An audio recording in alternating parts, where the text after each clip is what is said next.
अस्सलाम वालेकुम नाज़रीन, आप मेरा यूट्यूब चैनल देख रहे हैं। सोहराब बरकत आपसे मुखातिब है। ज़हीर मुनीर बनाम रियासत पाकिस्तान केस का बड़ा इंपॉर्टेंट दिन खत्म हो गया है। बड़ा इंपॉर्टेंट दिन था और यकीन कीजिए बाज़-औक़ात माशरू में एक कोई मामूली सा वाक़या इतनी बड़ी तब्दीली पैदा कर देता है कि जो ताउम्र पूरे मुआशरे को और पूरे माहौल को तब्दील कर देती है।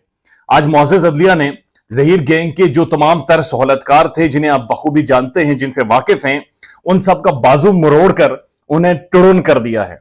और ये जो वर्ड टुड़न है, ये मेरा दिया हुआ नहीं है, बल्कि ये पाकिस्तान के बेशुमार इंटेलेक्चुअल और जो बहुत बड़े ज़हन थे, उन्होंने ये इजाद किया है। यानी मिसाल के तौर पर मैं आपको बता दूं, नसरुल्लाह खान मरहूम पाकिस्तान के गजीम कॉलम निगार थे, एक बहुत बड़ी शख्सियत थी।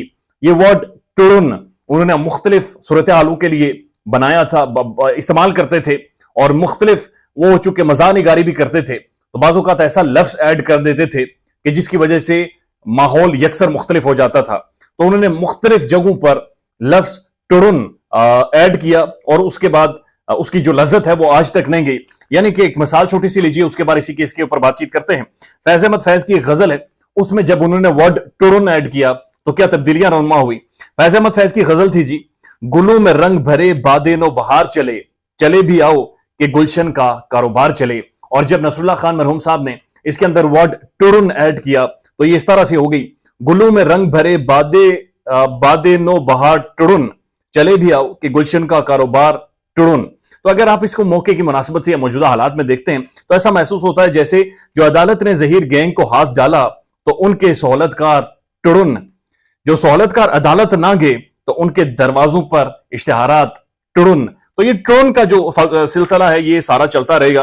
लेकिन आज एक दफा फिर थोड़ा सा मौका मिला और थोड़ी सी चूंकि इस केस की वजह से कम से कम कोशिश की है कि रिसर्च करें और ह्यूमन ट्रैफिकिंग स्मगलिंग के ऊपर डिटेल स्टडी करें, तो एक बड़ा एक इंटरेस्टिंग पीस सामने आया और एक बड़ी इंटरेस्टिंग 16 पेजेस का ये एक थीसिस था, एक रिसर्च पेपर था और ये इंटरनेशनली रिसर्च था जिसके अंदर पाकिस्तान के मुख्तलिफ इदारों से भी डेटा लिया गया था।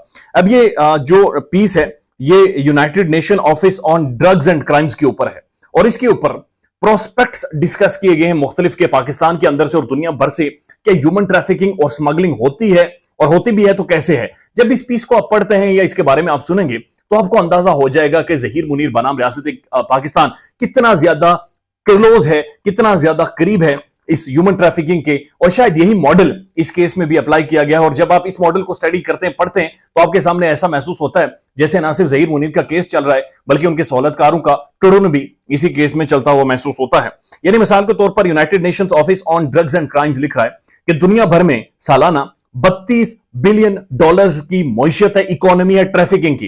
यानी खवातीन को, मर्दों को, बच्चों को जब आप स्मगल कर देते हैं, ट्रैफिक करते हैं, तो ये 32 बिलियन डॉलर्स की इकोनॉमी है जो सालाना मार्केट में सर्कुलेट होती है।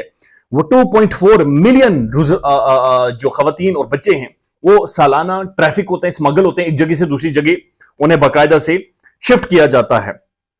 अच्छा, उसके बाद वो कहते हैं कि जो विक्टिम होता है, जिन्हें ट्रैफिक किया जाता है, जिन्हें स्मगल किया जाता है, उन्हें बुनियादी तौर पर इस तरफ लाया कैसे जाता है। वो बड़ी इंटरेस्टिंग लाइन उन्होंने लिखी हुई है। अगर आप कहेंगे मेरे पास एडिटर नहीं है, नहीं तो वो आपको बाकायदा यहां पर वाज़ेह भी कर देता। वो लिख रहे हैं कि विक्टिम्स माफ कीजिएगा, वो लिख रहे हैं कि victims are often lured with the false promises, are manipulated by the people they trust and forced into prostitution। कि जो विक्टिम होता है, जिसे ट्रैफिक करना होता है, उसे मोस्टली जाली वादे, फाल्स प्रोमिसेस करके उसे अपनी तरफ किया जाता है, अपनी तरफ रागिब किया जाता है। Manipulated by the people they trust, और उसके बाद मैनिपुलेट किया जाता है उन लोगों के जरिए जिनके ऊपर वो ट्रस्ट करते हैं, और उसके बाद फोर्स इनटू प्रोस्टिट्यूशन, और उसके बाद जो 2 नंबर काम है, 2 नंबर धंधे हैं, उनकी तरफ उन्हें लेकर जाया जाता है। तो ज़हीर मुनीर केस को भी जब आप स्टडी करते हैं तो जो गुज़श्ता चलान आया था उसके अंदर पुलिस वाज़ेह तौर पर यह चीज लिख रही है कि ज़हीर मुनीर ने बच्ची को बरखलाया, उसके साथ वादे किए, उसके साथ उसे अपने ऊपर यकीन दिलाया, और उसके बाद ये सारी चीजें हैपन हुई हैं। मे बी बाद में जाकर कोर्ट में साबित ना हो, लेकिन जब आप इस लाइन को स्टडी करते हैं और इस सारी केस को और चलान को देखते हैं तो बड़ा क्लोज वाज़ेह तौर पर महसूस होता है। उसके बाद उन्होंने पाकिस्तान के हवाले से जिक्र किया और पाकिस्तान का बाकायदा नाम लिखते हुए नीचे लिखा कि पाकिस्तान रूट भी है, डेस्टिनेशन भी है और ट्रांजिट भी है, कि यहां से खवातीन को स्मगल किया जाता है या तो ईरान के थ्रू या अफगानिस्तान के थ्रू या मुख्तलिफ ममालिक के थ्रू, और यूरोप में या मुख्तलिफ मुकामात पर मुख्तलिफ ममालिक में भेजकर इनसे प्रोस्टिट्यूशन करवाई जाती है। अब उसके अंदर वो रीजन लिख रहे हैं कि आखिर क्या वजह है कि थर्ड वर्ल्ड कंट्रीज जिनमें पाकिस्तान भी शामिल है, इन ममालिक के अंदर से ह्यूमन ट्रैफिकिंग या ह्यूमन स्मगलिंग होती है। अब वो रीजन को आप पढ़ते हैं तो ऐसा महसूस होता है जैसे ये वाकईतन पाकिस्तान का एक ट्रोन है। वो लिखते हैं absence of legal instrument to combat trafficking. Absence of legal instrument यानी कि लीगल कवानीन नहीं है मौजूद, लीगल जाब्ता मौजूद नहीं है या फिर एफिशिएंट जाब्ता मौजूद नहीं है। Absence of legal instrument to combat trafficking और limited implementation of existing legislations. या तो आपके पास इन ममालिक के कवानीन मौजूद नहीं है जो ट्रैफिकिंग को रोके, स्मगलिंग को रोके, या फिर जो एग्जिस्टिंग लेजिस्लेशंस मौजूद हैं उनकी जो इंप्लीमेंटेशन है बहुत ज्यादा लिमिटेड है, या फिर वो बहुत ज्यादा इनएफिशिएंट है, या बहुत ज्यादा टाइम गेन कर जाती है, बहुत ज्यादा टाइम ले लेती है। आप यकीन कीजिए ये ज़हीर मुनीर बनाम रियासत पाकिस्तान केस के दौरान भी इतरात ये हैं कि कुछ कम उम्र बच्चियों को उनके शोहरों के साथ भेजा गया, और चूंकि इस केस की वजह से रोला पड़ा हुआ था, चूंकि मीडिया की नजर है, चूंकि आप लोग देख रहे हैं, चूंकि आप लोगों ने तमाम चीजों पर नजर रखी हुई है, तो ये केस डिबेट बना, डिस्कशन बना। लेकिन वो सारे केसेस अगर आप स्टडी करेंगे तो कहीं ऐसा तो नहीं है कि ये मिल रहे हैं, और कहीं ऐसा तो नहीं है ये जो यूनाइटेड नेशन का एक मुस्तनद इदारा $32 बिलियन की इकोनॉमी की बात कर रहा है और 2.4 मिलियन विक्टिम्स जो सालाना मुतासिर होते हैं, ये कहीं उनकी तरफ इशारा तो नहीं है, और कहीं उनमें से भी कुछ लोग इसमें शामिल तो नहीं थे।